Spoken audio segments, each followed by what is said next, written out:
sebanyak-banyaknya. Kenapa? Karena besok belum tentu jadi milik kita. Nah, kalau kita sudah memahami prinsip hidup berbuat kebaikan pada hari ini, pada saat ini, kita tidak akan memikirkan perkara-perkara yang belum terjadi. Makanya Nabi Muhammad SAW di saat memberikan definisi siapakah orang yang paling sukses, siapakah orang yang paling beruntung, Nabi mendefinisikan orang yang paling beruntung, orang yang paling sukses adalah orang yang hari ini lebih baik daripada hari kemarin. Lebih baik dari hari kemarin. Ngaji enggak? Nah, kalau ngaji duduk. Ini insya Allah saya tegur gini diingat sampai dia besar nanti. Kalau nggak ditegur, takutnya sampai gede kayak gini nanti. Pas mondok keliaran nanti. Ini kan belum mondok nih nanti. Tapi alhamdulillah anak ada di majelis taklim. Yang bahaya itu anak tidak ada di majelis taklim.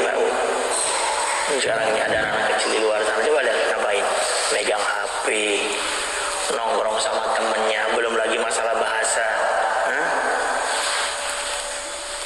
Cuma tetap kalau urusan akhirat jangan banding-bandingannya yang nggak seimbang. Kalau urusan dunia aja perbandingannya mau yang bagus. Kalau urusan akhirat ya masih mending lah, Beb. Anak kecil di majelis taklim walaupun dia teriak-teriak nakal-nakal, perbandingan yang benar. Lebih baik anak kita di masjid dengarkan, tidak ngobrol, itu jauh lebih baik daripada di masjid di majelis taklim tiduran ngobrol gitu. Kalau masih tidur mending, itu tuh mending tidur aman, nyaman. Ini gelelengan ngobrol bahaya. Tapi namanya masih anak kecil. Ini yang sudah tua, ustadznya sudah mulai ngomong, mic-nya sudah jalan. Apalagi bagian ibu-ibu nih, ibu ya. Ustaznya sudah mulai ngomong, sudah mulai ngisi. Ini makanya saya ini kadang-kadang pingin punya sound khusus ya. Kalau saya ngomong ada emak-emak, ibu-ibu yang ngomong ini. Jadi saya ambil headset, saya pasang ke telinganya ibu. Nah, kayak gitu nanti suaranya langsung bong suaranya. Cuma memang katanya ngobrol yang paling enak itu di majelis taklim. Ya. Dan ngantuk yang paling enak itu di saat khutbah Jumat. Salah gula cuma jadi praktekin itu. Kemudian apa faedahnya kata Imam Haddad kalau kita merenungi apa yang Allah hadirkan dalam kehidupan kita di dunia ini, kita merenungi akal tersebut dan akhirat selamanya. Wa hadza tafakkuru, adapun perenungan ini, perenungan kita hidup di dunia ini, yuthmiru laka zuhdu, yuthmiru laka zuhda, akan menghadirkan kepada kamu itu zuhda, yaitu sifat zuhud. Zuhud itu tidak suka dengan dunia. Kalau didefinisikan adalah orang yang memiliki dunia tapi tidak mengikat dirinya. Dia punya dunia tapi dunia tidak mengikat dia sampai lupa urusan akhirat. Jadi zuhud itu adalah orang yang memiliki dunia tapi tidak melupakan akan urusan akhiratnya. Tidak mesti harus orang kaya, orang miskin pun ada yang tidak zuhud gitu. Jadi zuhud ini tolak ukurnya tidak harus dia menjadi orang yang miskin. Nah, zuhud itu tolak ukurnya adalah dia yang punya harta tapi tidak melupakan dirinya akan urusan akhirat. Contoh, ibu jualan di warung, di toko, di pasar. Adzan zuhur, Allahu Akbar, ibu tutup tokonya atau ibu titipkan warungnya dulu, ibu bapak kemudian ke musola terdekat atau masjid terdekat melaksanakan sholat.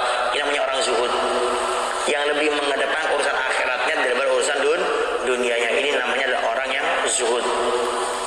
Jadi orang zuhud itu tidak mesti harus menjadi orang yang miskin, yang bajunya compang-camping, bukan. Orang zuhud itu terkadang orang yang kaya tapi tidak melupakan dirinya akan urusan akhiratnya. Nah, orang-orang yang selalu merenungi tentang kehidupan di dunia ini dan memikirkan akhirat, maka buahnya dia akan menjadi orang yang zuhud di dunia, menjauh dari urusan dunia. Waraghbatu fil akhirah, dan dia akan mencintai urusan akhiratnya. Jadi dia akan fokus dengan urusan akhiratnya. Karena dia memikirkan dunia ini sementara, saya tidak selamanya, akan saya tinggal dan nanti akan ada hisabnya di akhirat. Akhirnya setelah dia berpikir merenungi seperti itu, dia ingat berarti akhirat ini lebih kekal, akhirat ini kekal, akhirat ini adalah kebaikan, nikmat yang tiada taranya, yang tidak akan ada habisnya, yang sifatnya selamanya, tidak seperti di dunia.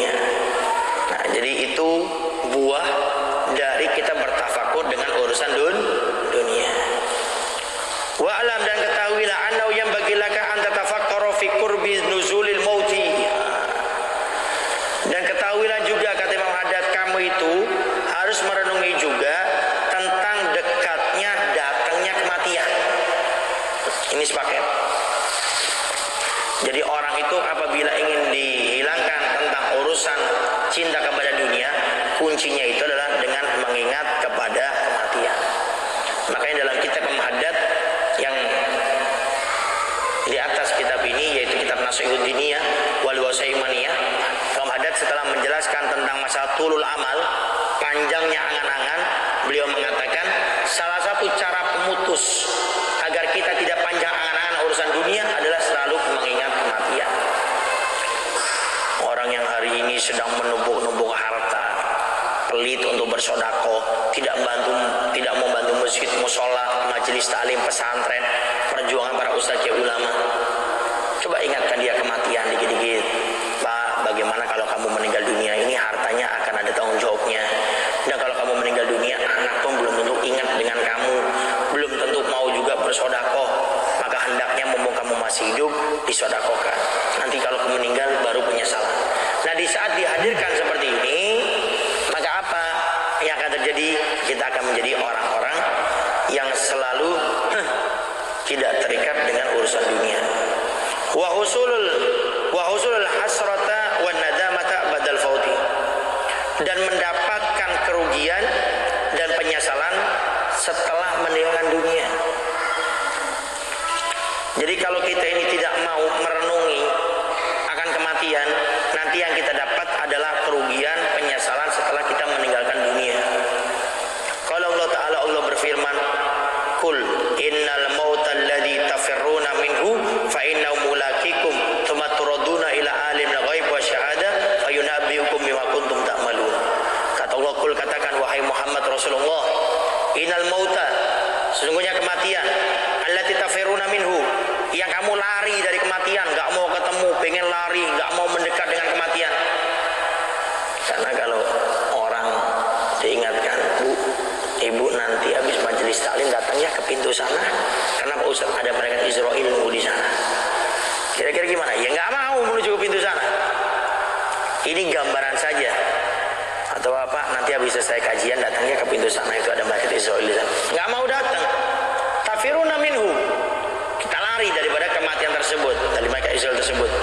Fa innahu mulaqikum. Tapi ingat, kematian itu akan mendatangi kalian sendiri. Mau tidak mau bakal datang sendiri. Idza jaa ajaluhum la yastakhiruna sa'atan wala yastaqdimun. Kalau kematian ini, jatah hidup kita ini sudah selesai, jatahnya ini, maka kematian akan datang, tidak bisa dimundurkan walaupun 1 detik, tidak bisa dimajukan walaupun cuma 1 detik. Itu kematian. Makanya kata para ulama, kamu tidak usah takut dengan kematian. Yang kamu takutkan tuh kematian datang, dosa masih banyak. Kematian datang, banyak kewajiban yang belum kita qadha, belum kita selesaikan. Kematian datang, banyak kesalahan kita dengan manusia, kita belum meminta maaf, kita belum menyelesaikannya. Itu yang harusnya dipikirkan, kata para ulama. Kenapa? Ya karena mau nggak mau kematian bakal datang sendirinya. Mau senang nggak senang, tafiruna minhu fa innahu mulaqikum, kata Allah. Kamu lari dari kematian, tapi kematian akan datangi kamu, mau nggak mau. Tsumma turaduna ila alimil ghaib wa syahada, dan nanti kamu akan dikembalikan ila alimil ghaib wa syahada, yaitu akan dikembalikan kepada Allah, akan dikembalikan kepada akhirat, dan nanti ada pertanggungjawabannya semuanya. Fayunabbiukum bima kuntum ta'malun, maka kalian akan diingatkan dengan apa yang kalian kerjakan. Artinya semua yang kita lakukan di dunia ini, semua ada pertanggungjawabannya di akhirat. Maka jangan sampai kita terlena dengan urusan dunia sampai kita melupakan urusan akhirat, baik itu kewajiban yang sifatnya sama Allah atau kewajiban yang sifatnya sama manusia. Semuanya ada pertanggungjawabannya. Maka jangan korbankan akhirat sekali lagi hanya untuk urusan dunia, mencari harta, mencari jabatan, mencari popularitas nama, menjaga gengsi, menjaga ego. Itu semua Anda, kita semuanya bakal inna lillahi wa inna ilaihi raji'un. Apa sih yang dicari? Sekarang hari ini orang gara-gara apa bahasa kerennya, menjaga nama baik. Saya sudah diinjak-injak martabat saya ini. Hamba Allah, harga diri yang harus kamu cari itu bagaimana kamu mulia nanti di akhirat, bukan di dalam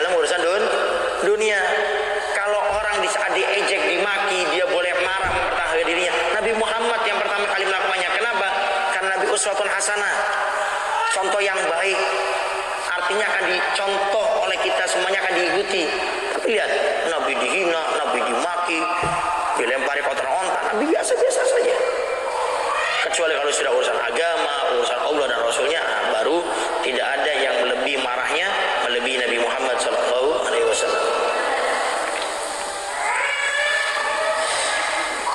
Wa qala ta'ala, Allah berfirman, hatta idza jaa ahadakumul maut qala rabbirji'una la'alli a'malu sholihan fima taraktu kalla innaha kalimatun huwa qailuha. Allah sampai berfirman lagi, sehingga di saat datang kepada kalian, apa itu kematian datang kepada kalian, kepada mereka semuanya, qala rabbirji'un, ya Allah, bisa kematian datang kepada mereka, yaitu kita para manusia, kita bilang sama Allah, ya Allah, kembalikan kami. Untuk apa? La'alli amalu solehan, agar kami bisa berbuat kebaikan. Izin ya Allah kembali dulu di dunia lah, jangan cabut dulu nyawanya, saya ingin berbuat kebaikan. Fima taraktu, dengan apa yang telah kami tinggalkan dari kebaikan, dari dosa yang kami lakukan. Kemudian Allah jawab, kalla, tidak bisa wahai hambaku. Innaha kalimatun huwa qailuha, itu adalah ucapan yang sudah aku berikan kepada kamu di dunia. Artinya Allah sudah kasih kesempatan di dunia, silakan beramal, silakan berbuat yang baik, silakan tabung itu yang namanya ibadah-ibadah sebagai bekal di akhirat. Bukankah itu sudah dikasih kesempatan, kata Allah, kita hidup di dunia untuk berbuat kebaikan. Nah sekarang kenapa? Oh, di saat meninggal dunia, di saat akan dicabut nyawanya oleh malaikat Israel, kemudian kita minta sama Allah untuk kembali lagi. Ya, itu adalah ucapanmu, sedangkan kesempatan sudah aku berikan kepada dirimu. Wa qala ta'ala, Allah berfirman, ya ayyuhalladzina amanu la tulhikum amwalukum wala auladukum an dzikrillah.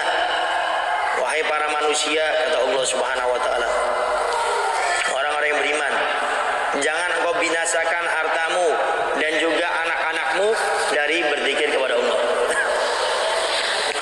Artinya kita punya anak, kita punya harta, jangan sampai menjadi penyebab kita binasa sampai lupa kepada Allah. Ya itu tadi, gara-gara urusan harta, dagang, toko, warung, jabatan, lupa sama Allah. Gara-gara urusan anak, untuk menyenangkan anak, tapi tidak mau kita untuk mengurusi daripada urusan kita kepada ila qauli ta'ala, sampai Allah berfirman pada akhirnya, wala yu'akhirullahu nafsan idza jaa ajaluha. Ingat, kata Allah, kami Allah tidak akan mengakhirkan nyawa seorang makhluk pun, kalau sudah datang itu ajalnya, tidak akan bisa untuk diakhirkan, kata Allah. Artinya kita yang hari ini masih diberi kesempatan hidup oleh Allah, ya manfaatkan sebaik-baiknya. Kita hari ini masih hidup, ya. Ada mungkin hidupnya sudah 20 tahun, atau anggaplah dari hitungan balik 15 tahun, 30 tahun, 45 tahun, 60 tahun, 80 tahun. Ini kesempatan, dan kesempatan itu datang 2 kali, dan penyesalan di akhir datang seperti orang-orang yang seperti ini. Wa fa'idatu hadza tafakkuru, adapun keutamaan bertafakur seperti ini, yaitu memikirkan kematian, qasrul amali wa islahil amali wa i'dadi zadi liyaumil ma'ad. Kata Imam Haddad, kamu kalau sering memikirkan kematian, itu akan memutus angan-angan urusan dunia. Seandainya saya jadi kaya, saya pengen ini, pengen itu, itu akan terputus dengan kita mengingat kematian. Wa islahil amal, dan memperbaiki amal. Kita yang jauh dari Allah akan berusaha makin dekat sama Allah. Kita yang jauh dari urusan-urusan kebaikan akan menjadi dekat urusan-urusan kebaikan. Wa eda di zadi, wa eda, dan mempersiapkan zat, bekal. Untuk apa? Liyaumil ma'ad, untuk menyambut hari kebangkitan, yaitu hari akhirat. Dengan apa? Dengan kita mengingat tentang urusan yang namanya kematian. Hadirin wal hadirat yang dimuliakan oleh Allah Subhanahu wa taala, mungkin itu saja yang bisa Al-Bagir sampaikan. Asalnya jam berapa? 3.20 kan? Ya. Kita ada tanya jawab dulu ya.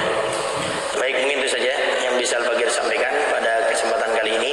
Barangkali ada yang mau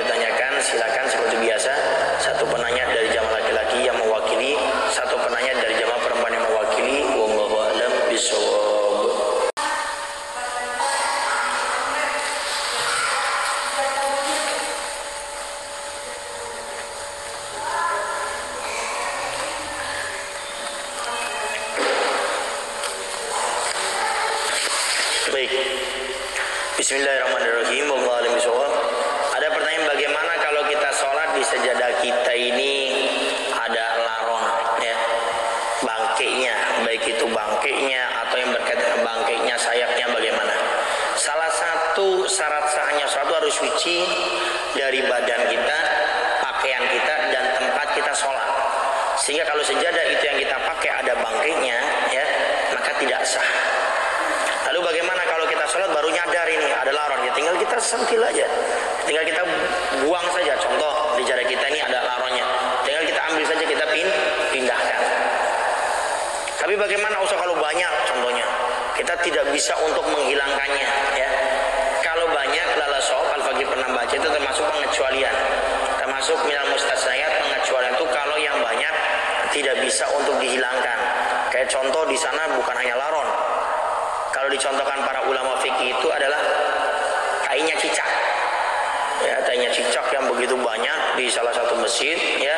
Sehingga bagaimana nih Ustaz? Apakah najis mutawasito ini berarti yang ainiyah, ada bentuknya, maka cara mencucinya harus dihilangkan dulu, kemudian setelah itu baru disiram dengan air. Kalau banyak bagaimana Ustaz?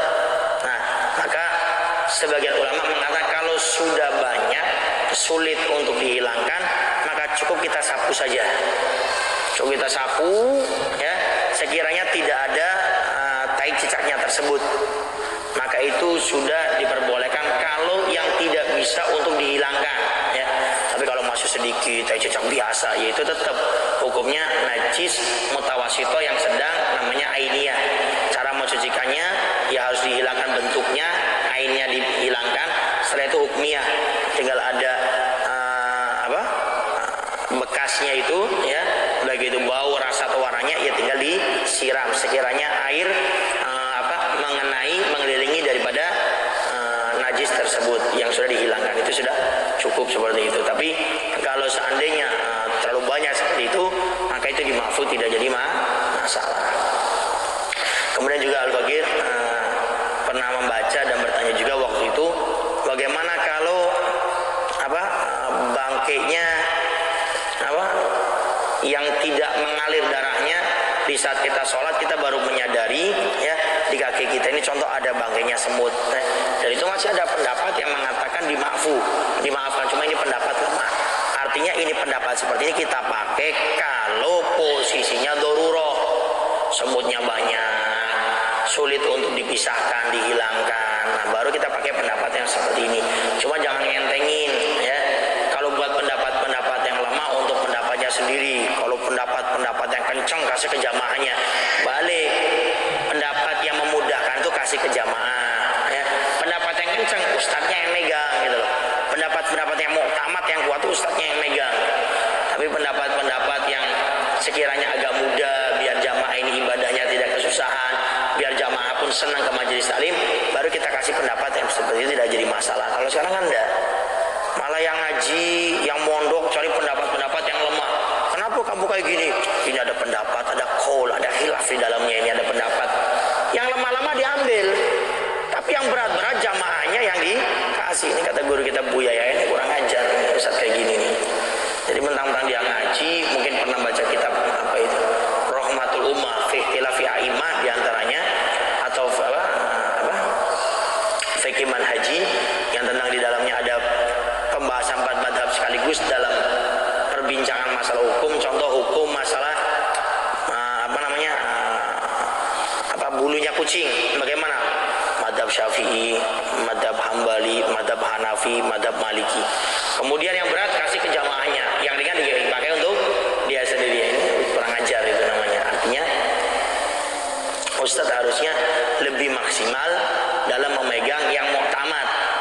Kenapa? Karena Ustadz ini akan diikuti oleh jamaahnya. Sehingga kalau Ustadz yang ngambil pendapat-pendapat yang goif, pendapat-pendapat yang lemah, nanti jamaahnya hobinya ngambil pendapatnya seperti itu. Kenapa kok seperti ini? Kan nggak boleh. Iya sih nggak boleh. Cuma guru saya pakai yang itu, ya saya ngikutin yang itu. Gitu. Maka tetap jadi diperbolehkan. Ya. Kayak contoh khutbah Jumat. Kan madhab kita Imam Syafi'i harus 40. Ya. Ada masjid agak jauh sedikit. Anggaplah jaraknya 500 meter. Ya.